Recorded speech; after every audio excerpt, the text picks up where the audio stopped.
কদিন ধরে ফেসবুকে এই ভিডিওটা আমি দেখতে পাচ্ছি বা এর ফটো আপনারাও দেখছেন এবং শেষ খাওয়া বা এই ধরনের কিছু ক্যাপশন দেখছি।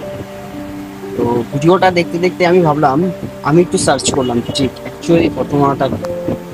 তো যখন ঘটনাটা সামনে আসলো তখন অ্যাকচুয়ালি মাথা খারাপ হয়ে গেল।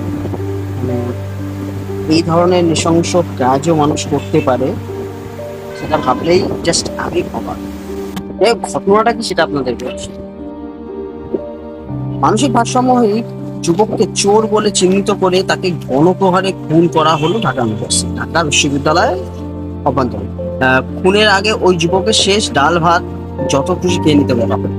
আক্রান্ত যুবকটি জানতেও পারেনি এটাই তার শেষ খাবার। ভাবুন একবার। এরপর ফের এক দফা গণপিটুনি শুরু হয়। ঘটনাস্থলে জখম যুবকের মৃত্যু হয়। নৃশংস এই ঘটনার ভিডিও রেকর্ডিং করেছে হামলাকারীরা, মানে ইউনিভার্সিটি ছেলেরাই ওকে করে। তাদেরই এবং তাদেরই ছড়িয়ে দেওয়া ছবি ভিডিও বাংলাদেশ সহ বিশ্বজুড়ে এখন ভাইরাল। ওদের নাম হলো তোফাজ্জল। তার বাড়ি বরগুনা জেলার পাথরঘাটা উপজেলার কাঁঠালতলী ইউনিয়ন। জানা গিয়েছে মা ও ঘনিষ্ঠ আত্মীয়দের মৃত্যুর পর থেকে তোফাজ্জলের মানসিক ভারসাম্য হারিয়েছিল।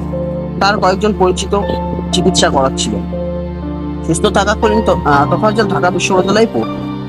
ভয়াবহ সেই দৃশ্য। শেষ খাবার খাইয়ে তোফাজ্জলকে পিটিয়ে মাটিতে ফেলে রাখা হয়। এর নামই হলো স্বাধীন বাংলাদেশ। তো জঘন্য কাজ করে কি করে এরা? অ্যাকচুয়ালি যদি মানুষ হতো তারা অবশ্যই মানুষ এই কাজ করতে পারে না।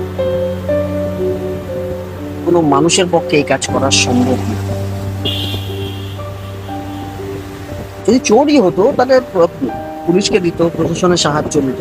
ডাইরেক্ট এইভাবে মেরে ফেলা, আবার মেরে ফেলাটাও কেমন? প্রথমে মারলো, খাওয়ালো, তারপরে আবার মারলো।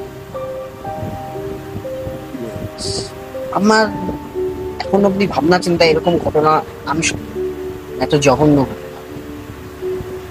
এরা বলে আবার ঢাকা ইউনিভার্সিটির শিক্ষক, চান্স পেয়ে দেখা ঢাকা ইউনিভার্সিটিতে, মানে এরা বলে ঢাকা ইউনিভার্সিটির ছাত্র, ওরাই তো পোস্ট দেয়, এখানে চান্স পেয়ে দেখা তারপরে কথা বলতে আসিস।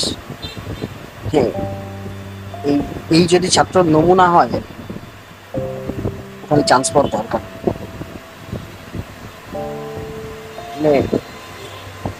মানে স্বাধীন বাংলাদেশে নমুনা তো আমরা দেখতেই পাচ্ছি, আরো কত কি দেখবো তার জন্য। ভালো থাকবেন, সুস্থ থাকবেন, আর সাবধানে থাকবেন।